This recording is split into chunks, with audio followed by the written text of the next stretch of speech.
नमस्कार दोस्तों। तो कैसे हैं आप सब। आशा करते हैं कि बहुत ही खुश और बहुत ही ठीक होंगे।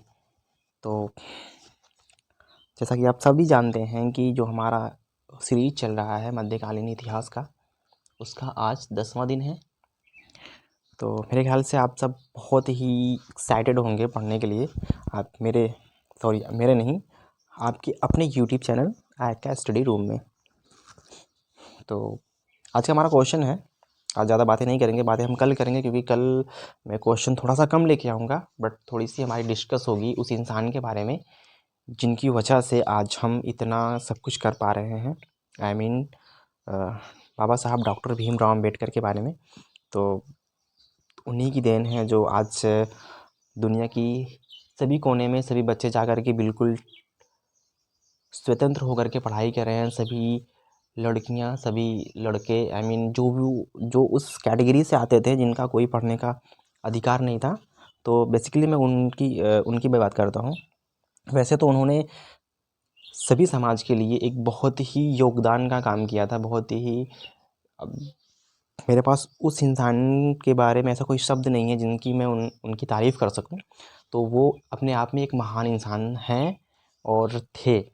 आज भी उनका नाम टॉप लिस्ट में आता है हमारे, मतलब मेरे हिसाब से। बाकी आप लोग क्या समझते हैं उनको, आप लोगों की राय जानेगी, क्योंकि मैं तो उनको भगवान मानता हूँ।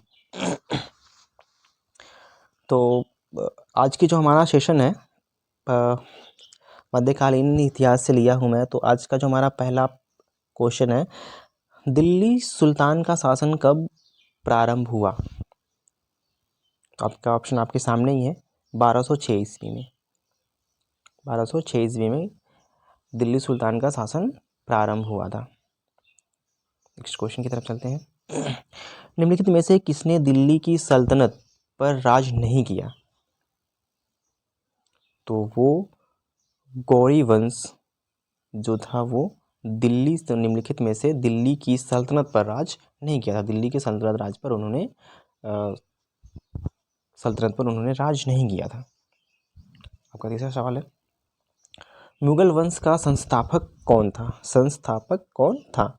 तो वो थे कुतुबुद्दीन ऐबक। कौन थे वो? कुतुबुद्दीन ऐबक। ये सारी जो भी ये क्वेश्चन है, ये क्वेश्चन आपको लगेगा कि ये पुराने क्वेश्चन है, बट आप जब देखोगे इस चीज़ को उठा करके, कभी भी आपके सामने ऐसे क्वेश्चन आएंगे तो ये SSC CGL और SSC जब मतलब इतने भी प्रशासनिक लोग मतलब के ये क्वेश्चन बनते हैं, सेवा के क्वेश्चन बनते हैं, ये सारी चीज़ें वहाँ की हैं।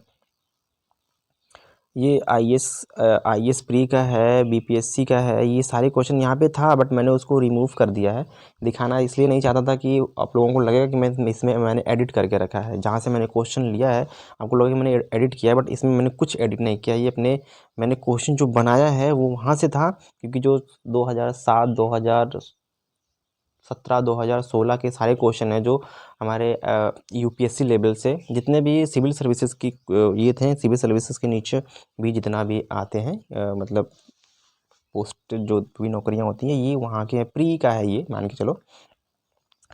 अब यहाँ पे देखो एक क्वेश्चन आपका बनता है, कुतुबुद्दीन ऐबक की राजधानी कहाँ थी। तो वो लाहौर में थी। आपका ए ऑप्शन बिल्कुल करेक्ट ऑप्शन हो जाएगा। कुतुबुद्दीन ऐबक की मृत्यु 1210 ईस्वी में किस खेल के दौरान हुई थी। देखो एक बार तो मैंने इसको पढ़ा दिया था कि कुतुबुद्दीन की जो मृत्यु हुई थी वो पोलो खेलते वक्त हुई थी। पोलो एक खेल है जिसको मैं डिटेल्स में बताऊंगा पोलो क्या चीज़ है। अभी आगे की क्लासेस जो आएंगी, अभी जो मैं डिटेल्स जब पढ़ाऊंगा, डिटेल्स जो मैं पढ़ाऊंगा इतिहास की, अभी तो मैं क्वेश्चन आंसर करवा रहा हूँ। जब मैं डिटेल्स में लेके आपको चलूँगा तो सारी चीज़ें मैं बताऊँगा ये पोलो एक्चुअल में क्या चीज़ था। तो यही खेलते हुए इनकी हुई थी।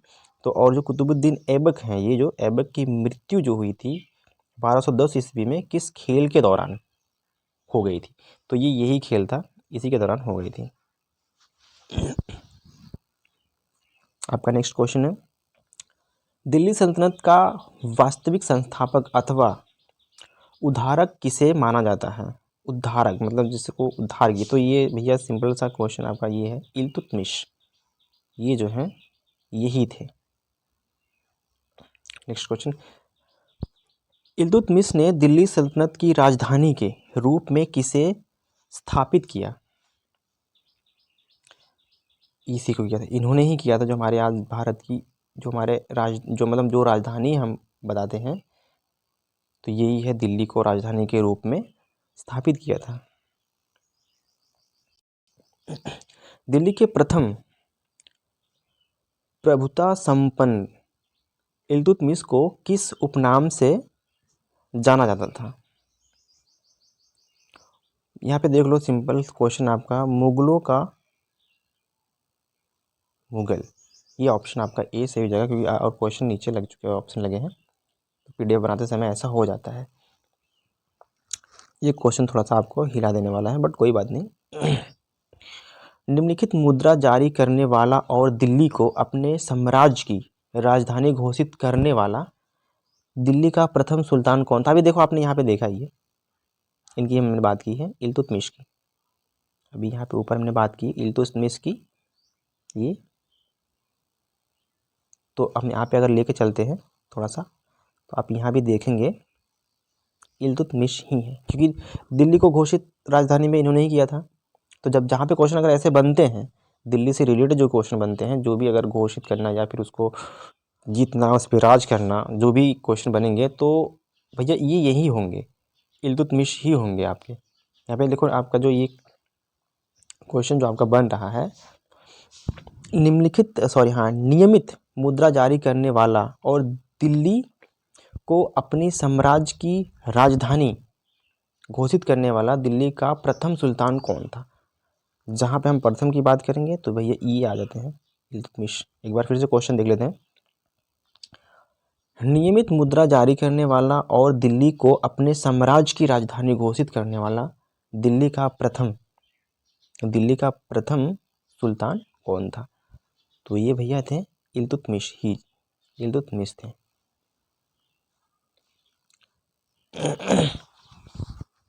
देखिए, हमारा नेक्स्ट क्वेश्चन है, किसको सिक्कों पर बगदाद के खलीफा का नाम सर्वप्रथम अंकित किया था?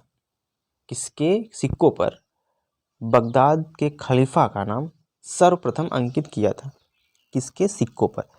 तो इनके सिक्कों पर किया था, अलाउद्दीन मसूद शाह।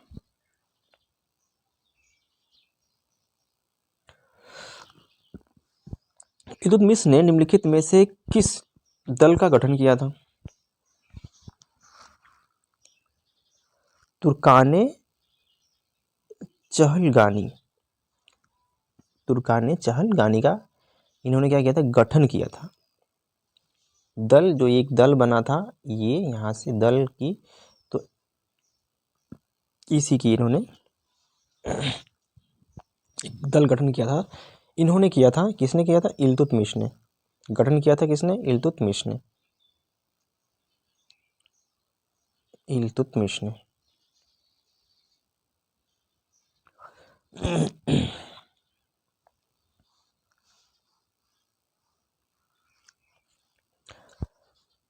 इल्तुतमिश के शासनकाल में भारत पर किसका आक्रमण हुआ था? उलूग खां। किसका हुआ था आक्रमण? उलूग खां। और ये मैं बताऊंगा नेक्स्ट क्वेश्चन में कब हुआ था और क्यों हुआ था। जब मैं डिटेल्स पढ़ाऊंगा तब ये सारी चीज़ें आपको वैसे बताया जाएगा। इल्तुतमिश ने बिहार में अपना प्रथम सूबेदार किसे नियुक्त किया था? मलिक जानी को इन्होंने अपना सूबेदार नियुक्त किया था। कहाँ पर? बिहार में। कहाँ पर नियुक्त किया था? बिहार में। और क्या किया था? सूबेदार। और किसने किया था? इल्तुतमिश ने। ये क्वेश्चन ऐसे बनेंगे आपके। इल्तुतमिश के समय निम्नलिखित में से कौन सा विद्रोह हुआ था? पीयू का। किसका? पीयू का विद्रोह हुआ था। किसका विद्रोह हुआ था? पीयू। तो मैं बताऊंगा आपको ये भी कि पीयू एक्चुअल में विद्रोह क्या था, मतलब ऐसे जितनी भी जो इसमें कन्फ्यूजन रहेंगी आगे की क्लासेस जब मैं डिटेल्स में लूँगा तो वो सारी चीज़ें आपको मतलब कंफर्म होती जाएंगी, क्योंकि जब आप यहाँ पे पढ़े रहेंगे तो वो चीज़ें आपको समझने में ज़्यादा मतलब ईजी लगेगा, आसान लगेगा। अभी तो थोड़ा सा डिफ़िकल्ट होता ही है कि ये क्या है क्या नहीं है, वैसे तो कोई दिक्कत नहीं। और यहाँ पे देखो क्या, ये कौन सा क्वेश्चन था, अच्छा हाँ सॉरी, ये देखिए, इनमें से किस मंगोल नेता कमांडर ने भारत पर आक्रमण करने के लिए सिंधु नदी पार नहीं की? तो ये थे तैर बहादुर। कौन थे ये? तैर बहादुर। निम्नलिखित में से कौन भारत की प्रथम महिला सशिका थी? कौन थी? तो वो था, एक सेकेंड, वो थी रजिया सुल्तान। कुछ लोग चांद बीबी को भी समझते हैं, तो ये गलत है। मैंने अभी क्वेश्चन देखा था, तो मैं ऐसे ही देख रहा था, तो कुछ लोगों का गलत आंसर आ गया था, उन्होंने चांद बीबी को लगा दिए थे, बट वो चांद बीबी नहीं थी, ये रजिया सुल्तान ही थी। जो ये आपका आंसर होगा, ये रजिया सुल्तान वाला, ये आंसर जो आपका रजिया सुल्तान का ही होगा।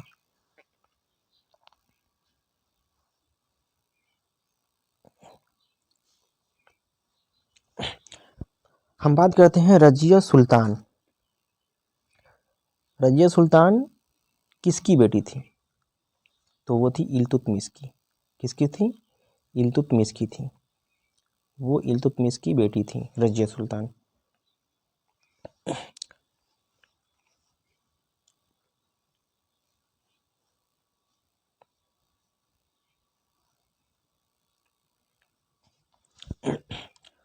अभी देखो, ये क्वेश्चन ये भी बनता है, रजिया बेगम को सत्ताच्युत करने में मतलब किसका हाथ था? सत्ताच्युत का मतलब होता है टर्मिनेट करना। टर्मिनेट करना, सत्ताच्युत का मतलब होता है टर्मिनेट करना। टर्मिनेट में करने में किसका हाथ था? ये था तुर्कों का। निम्नलिखित में से किसको नसीरुद्दीन महमूद ने उगुल खां की उपाधि प्रदान की थी? निम्नलिखित में से निम्नलिखित में से किसको नसीरुद्दीन महमूद ने उगुल खां की उपाधि मतलब प्रदान की थी? तो उसने की थी बलबन को, ये इनको की थी। नसीरुद्दीन महमूद के काल में किसके नेतृत्व में भारतीय मुसलमानों का एक अलग दल बना? तो ये बना था इमादुद्दीन रिहान। एक बार फिर से हम क्वेश्चन पढ़ते हैं। नसीरुद्दीन महमूद के काल में किसके नेतृत्व में भारतीय मुसलमानों का एक अलग दल बना था? तो बना था ये, ऑप्शन ए आपका सही जवाब हो जाएगा, इमामुद्दीन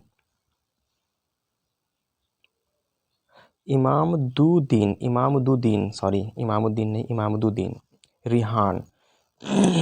दिल्ली के सुल्तान बलबन का पूरा नाम क्या था? तो इनका नाम था गयासुद्दीन बलबन। क्या नाम था? गयासुद्दीन बलबन। इनका नाम था गयासुद्दीन बलबन। ये इनका नाम था, गयासुद्दीन बलबन।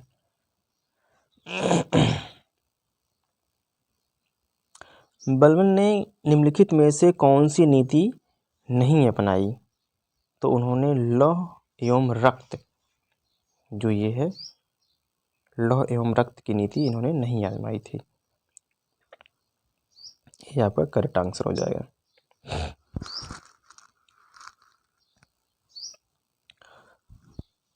सुल्तान बलबन के आदेश पर सार्वजनिक रूप से कोड़ों की सजा, एक बार फिर से पढ़ते हैं। सुल्तान बलबन के आदेश पर सार्वजनिक रूप से कोड़े की सजा पाने वाला निम्नलिखित अमीरों में से कौन एक था? तो ये थे मलिक बकबक। कौन थे? मलिक बकबक। यही थे भैया, यही थे मलिक बकबक। अपनी शक्ति को समेकित करने के बाद बलबन ने भव्य उपाधि धारण की। किसकी? जिले इलाही की। किसकी? जिले इलाही की।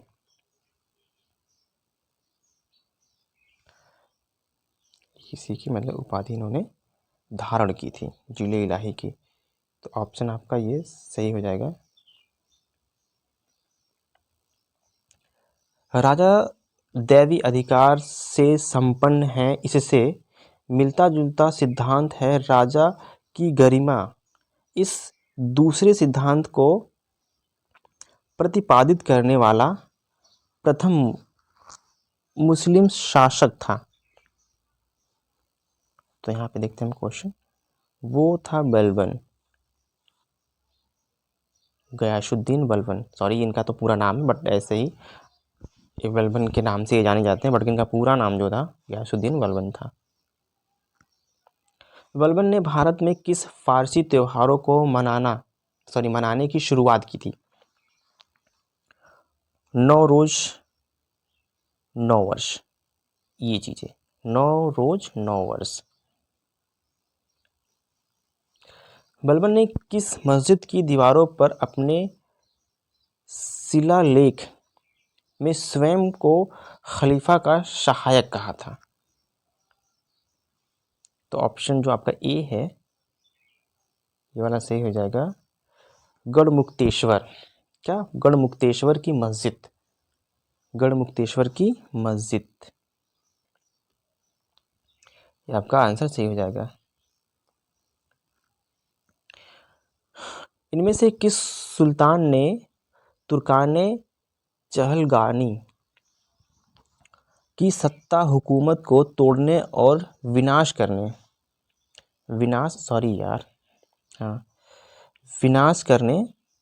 में पूर्ण से सफलता हासिल की?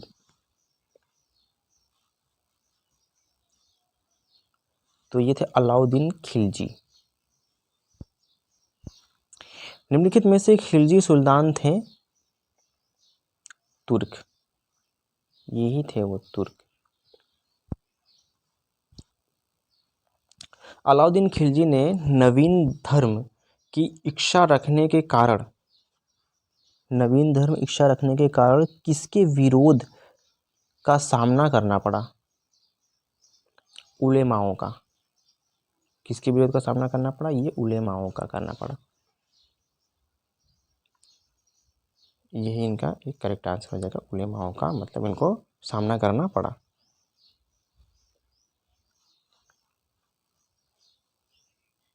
सॉरी, ये आपका लास्ट क्वेश्चन था। तो आज का जो हमारा सेशन है यहीं पे समाप्त होता है। तो आज ज़्यादा बातें नहीं कर पाऊँगा क्योंकि मुझे किसी और क्लास की तैयारी करवानी है, क्योंकि मेरे जो स्टूडेंट्स हैं, जिस मैं ऑफलाइन पढ़ाता हूँ, 2 बच्चे हैं, मैं उनका भी क्लास करना है, क्योंकि कल मैं छुट्टी करूँगा और आप लोगों की क्लास चलेगी। आप लोग की कोई बात नहीं, आपकी क्लास आती रहेगी, आप लोगों की क्लास में कोई रुकावट नहीं होगा। तो नमस्कार, जय हिंद।